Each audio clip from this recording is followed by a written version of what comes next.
എല്ലാവർക്കും ഒരിക്കൽ കൂടി സ്വാഗതം. ഇന്ന് ഞാൻ പറയുന്നത് നമ്മളെ ഡ്രോയിങ് ക്ലാസ്സിൻ്റെ ഈ 7ാമത്തെ എപ്പിസോഡാണിന്ന്. അതായത് നമ്മൾ വരകളിൽ നിന്ന് തുടങ്ങി ചെറിയൊരു രൂപങ്ങളിലേക്ക് ഷെയ്ഡ് രൂപങ്ങളിലൊക്കെ വന്ന് കഴിഞ്ഞതിന് വെജിറ്റബിൾസ് എങ്ങനെ വരയ്ക്കാൻ പറ്റുന്നതെന്ന് പഠിപ്പിച്ചായിരുന്നു. പിന്നെ ഇന്ന് ഞാൻ പറയാൻ പോകുന്നത് ബേഡ്സുകൾ, അതായത് പക്ഷികളെയൊക്കെ നമ്മൾ എളുപ്പ രൂപത്തിൽ എങ്ങനെ വരയ്ക്കാൻ പറ്റും. പക്ഷികളെയൊക്കെ വരയ്ക്കുന്നതാണ് ആദ്യം തൊട്ടേ ഇങ്ങനെ വരയ്ക്കണമെന്നാൽ എളുപ്പത്തിന് വരയ്ക്കാനുള്ള ചില മെത്തേഡുകളുണ്ട്. അങ്ങനെ അതിലൊരു മെത്തേഡാണ് ഈ സർക്കിളുകൾ ഉപയോഗിച്ചുകൊണ്ട് ഉള്ളൊരു മെത്തേഡാണത്. അത് ഞാൻ നിങ്ങൾക്കിന്ന് പറഞ്ഞു തരാം. അപ്പോൾ നമ്മൾ ഇന്ന് ഈ ബേഡ്സിനെ ഇതിനെയൊക്കെ തന്നെ വരയ്ക്കുകയാണെങ്കിൽ തന്നെ നമ്മൾ ശരിക്കും ഇതിനെയൊക്കെ കുറച്ച് വാച്ച് ചെയ്യണം, അല്ലെങ്കിൽ പിക്ചറുകൾ വാച്ച് ചെയ്യണം. ഇതിൻ്റെ രൂപഘടന അത് വളരെ ഇമ്പോർട്ടൻ്റ് ആണ്. അപ്പോൾ ഈ രൂപഘടനയൊക്കെ അത് ശരിക്കും നമ്മൾ വാച്ച് ചെയ്താൽ മാത്രമേ നമുക്ക് ആ ഓരോ പക്ഷികളുടെയും രൂപഘടന നമുക്ക് കറക്റ്റ് വരയ്ക്കാൻ പറ്റുള്ളൂ. എന്നിട്ട് ഈ മനസ്സിൽ നമ്മളത് വെച്ചിട്ട് ഈ നമ്മൾ മൈൻഡിൽ അത് കാണും. നമ്മൾ നേരത്തെ കണ്ട ചിത്രങ്ങളിലൂടെ അല്ലെങ്കിൽ ഒറിജിനലിൻ്റെ രൂപങ്ങൾ കാണും. അതനുസരിച്ച് വേണം നമ്മൾ ക്യാൻവാസിലേക്ക് പേപ്പറിലേക്ക് വരയ്ക്കാനായിട്ട്. അപ്പോൾ ഞാൻ അതിൻ്റെ ചെറിയ 1-2 എക്സാമ്പിൾ ഇന്ന് കാണിക്കാം. ബേഡ്സിനെ എങ്ങനെ നമുക്ക് എളുപ്പത്തിന് വരയ്ക്കാൻ പറ്റും. ഓക്കെ, നമുക്കപ്പോൾ വീഡിയോയിലേക്ക് പോകാം.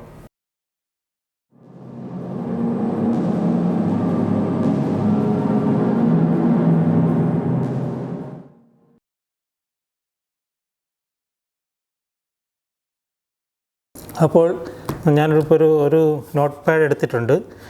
ഞാൻ നേരത്തെ പറഞ്ഞതുപോലെ ഇപ്പോൾ റൗണ്ടുകൾ, അതായത് സർക്കിളുകളെല്ലാം ഉപയോഗിച്ച് ഞാൻ നേരത്തെ വരയ്ക്കാൻ പഠിപ്പിച്ചായിരുന്നു.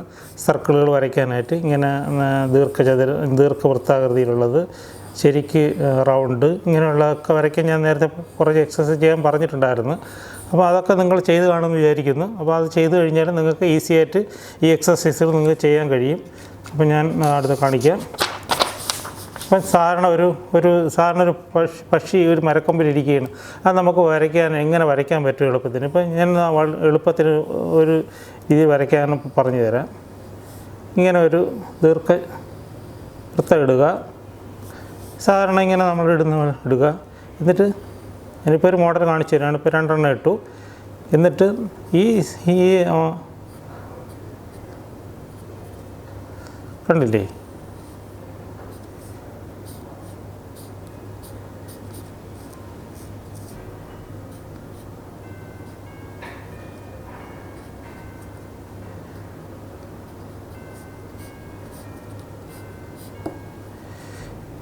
ഇതാണ് നമ്മളെ ഇതിൻ്റെ സ്ട്രക്ചർ.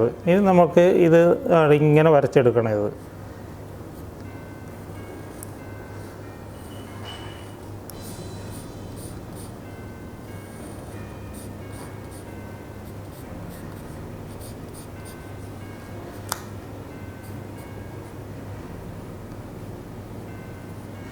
കണ്ടില്ലേ, ഇങ്ങനെ വരച്ച് ബാക്കിയെല്ലാം തന്നെ ഈ ലൈൻസുകളെല്ലാം തന്നെ നമ്മൾ ഇറേസ് ചെയ്ത് കളയുക.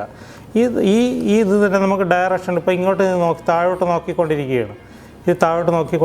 ഇത് നമുക്ക് ഡയറക്ഷൻ തിരിക്കാനായിട്ട് വളരെ എളുപ്പമാണ്. ഈ ഒരു മെത്തേഡ് നമ്മൾ ഉപയോഗിച്ച് കഴിഞ്ഞാൽ ഇപ്പം അത് ഈ റൈറ്റിലോട്ട് ഇങ്ങനെ തിരിഞ്ഞ് നിൽക്കണമെങ്കിൽ നമ്മൾ ഈ സർക്കിളിനെ ഇങ്ങനെ ഈ സർക്കിൾ വരയ്ക്കുക. അല്ലേ, അങ്ങോട്ട് തിരിഞ്ഞിരിക്കുകയാണ്. ഇപ്പോൾ അത് സെൻട്രലോട്ടാണ് നോക്കിയിരിക്കണമെങ്കിൽ ഇങ്ങനെ വരച്ചിട്ട് നമുക്ക് ഇതിൻ്റെ കൊക്ക് കാണാൻ കഴിയില്ല. അപ്പോൾ അത് അങ്ങോട്ട് തിരിഞ്ഞിരിക്കുകയാണ്. അപ്പോൾ ഇവിടെ നമ്മൾ ഷാഡോ കൊണ്ട് വരച്ചിട്ടുണ്ട്. ഇതെല്ലാം എറേസ് ചെയ്ത് കളയുക. ഇതുപോലെ നമുക്ക് ഓരോ പക്ഷികളെയും നമുക്ക് ഇങ്ങനെ വരയ്ക്കാൻ പറ്റും. ഇപ്പോൾ ലെഫ്റ്റിലോട്ട് ഇങ്ങനെ ഇരിക്കുന്നു, ഇങ്ങനെ വരയ്ക്കുന്നു, ഇങ്ങനെ അതിൻ്റെ തല വരയ്ക്കുന്നു.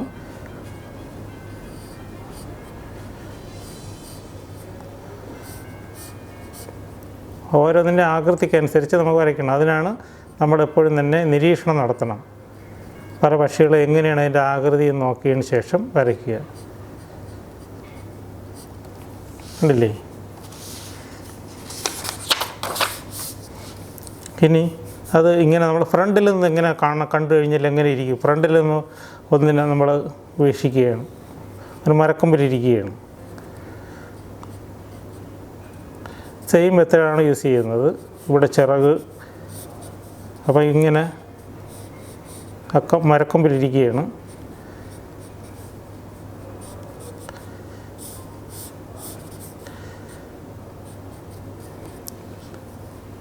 നമ്മൾ വരച്ച് ഇതിനെല്ലാം തന്നെ എറേസ് ചെയ്ത് കളയുക. ഇടയ്ക്കുള്ള ലൈൻസൊക്കെ എറേസ് ചെയ്ത് കളയുക. പെൺമണിയെ വരച്ച് കാണിച്ചിട്ടുണ്ട്. അപ്പോൾ അതിങ്ങനെ താഴോട്ട് നോക്കി എന്തെങ്കിലും കുത്തിയെടുക്കാൻ നോക്കിക്കൊണ്ടിരിക്കുന്നതാണത്.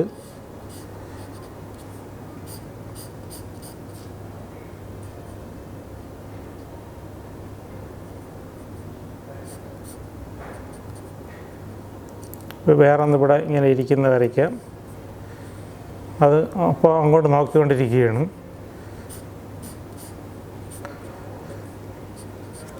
അല്ല, ഇതുപോലെ നമുക്ക് വരച്ചിട്ട് ഒരുപാട് പക്ഷികളും ഓരോ മോഡലുകളാണ്. അപ്പോൾ അതനുസരിച്ച് നമ്മൾ വരയ്ക്കും. ഇപ്പോൾ ഒട്ടക പക്ഷി വരയ്ക്കണമെങ്കിൽ വളരെ എളുപ്പത്തിൽ ഇങ്ങനെ റൗണ്ട് ഇടുക, തല ഇങ്ങനെ ഇവിടെ വരയ്ക്കുക, ഒട്ടക പക്ഷിയുടെ അതിൻ്റെ കൊക്ക് നോക്കുക.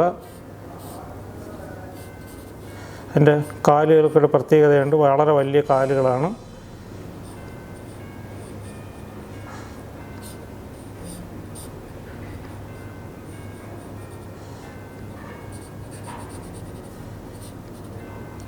ചിറകുകൾ ചെറിയ ചിറകുകളാണ്.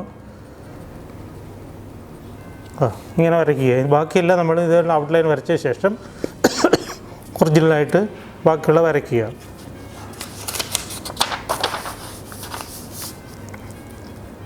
ഇപ്പോൾ ഒരു ഉണ്ടല്ലോ ഹോൺബില്ല്, അതായത് ഹോൺബില്ലെന്ന് പറഞ്ഞൊരു പക്ഷിയുണ്ട്, നമ്മളെ നാഷണൽ പക്ഷിയാണത്.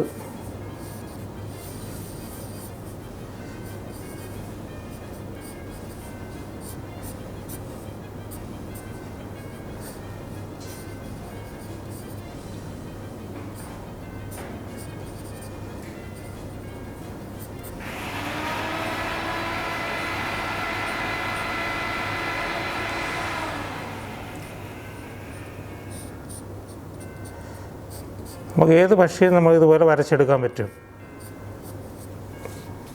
കണ്ടില്ലേ, ഹോൺബില്ല്, ഒരു പീകോക്ക് വരയ്ക്കുന്നതാണ്.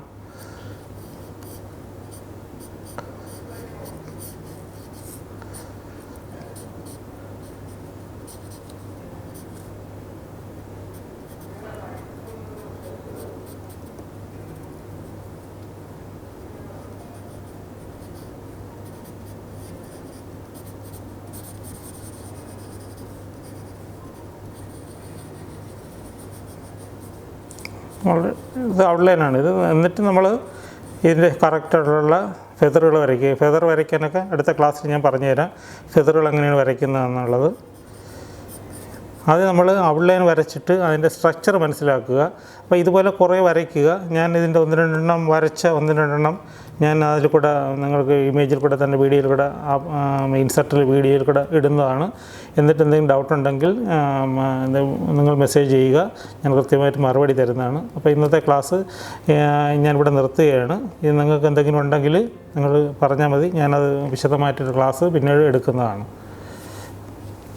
അപ്പോൾ നിങ്ങൾ ക്ലാസ് ഫുള്ള് കണ്ടു കാണുമെന്ന് വിചാരിക്കുന്നു. കാരണം നിങ്ങൾ എക്സസൈസ് ചെയ്യുക. എക്സസൈസ് ചെയ്തതിന് ശേഷം എന്തെങ്കിലും ഡൗട്ട്സ് ഉണ്ടെങ്കിൽ നിങ്ങൾ കമൻറ്റ് ബോക്സിൽ രേഖപ്പെടുത്തുക. നിങ്ങൾ ഇങ്ങനെ കുറേ വരയ്ക്കണം. കുറേ വരച്ചാൽ മാത്രമേ നമുക്കൊരു ആർട്ടിസ്റ്റ് ആകാൻ പറ്റുള്ളൂ. അപ്പം ചെറിയ വർക്കുകളൊന്നും കൊണ്ട് നമുക്ക് ഒരിക്കലും ഒരു നല്ല പ്രൊഫഷൻ ഉണ്ടാക്കാൻ പറ്റില്ല. ശരിക്കും നമ്മൾ നല്ല വർക്ക് ചെയ്യണം. നല്ല വർക്ക് ചെയ്താൽ മാത്രമേ ഏത് കലയും നമുക്ക് ഹൃദയസ്ഥമാക്കാൻ പറ്റുള്ളൂ. അപ്പം ശരിക്കും കുറേ ബേഡ്സുകൾ നമ്മളിങ്ങനെ വരയ്ക്കുമ്പോൾ അതിൻ്റെ രൂപങ്ങൾ മാറ്റി മാറ്റി വരയ്ക്കുക. പിന്നെ നമ്മൾ ചിത്രങ്ങളിലൊക്കെ നോക്കി വരയ്ക്കുക, ഒറിജിനലിൽ നോക്കി വരയ്ക്കുക. ഇങ്ങനെയെല്ലാം വരച്ച് വരുമ്പോൾ നമ്മൾ ഓട്ടോമാറ്റിക്കായി നമ്മളെ കൈ അങ്ങനെ തന്നെ പൊയ്ക്കൊണ്ടിരിക്കുക. അപ്പോൾ നമുക്ക് ചിലപ്പോൾ റൗണ്ടൊന്നും വരയ്ക്കേണ്ടെന്ന് വരത്തില്ല. വരയ്ക്കാതെ തന്നെ നമുക്ക് ഓട്ടോമാറ്റിക്കായിട്ട് വരയ്ക്കാൻ കഴിയും. നിങ്ങൾ ഒരു ഉറപ്പായിട്ട് നിങ്ങൾക്കത് ചെയ്യാൻ കഴിയും. അതുകൊണ്ട് നല്ല രീതിയിൽ അത് ക്ലാസ് അറ്റൻഡ് ചെയ്യുക. എന്നിട്ട് എന്തെങ്കിലും ഡൗട്ട്സ് ഉണ്ടെങ്കിൽ നിങ്ങൾ കമൻറ്റ് ബോക്സിൽ രേഖപ്പെടുത്തുക. അപ്പോൾ എല്ലാവർക്കും ഒരിക്കൽ കൂടി നന്ദി, നമസ്കാരം പറഞ്ഞുകൊണ്ട് നിർത്തുന്നു.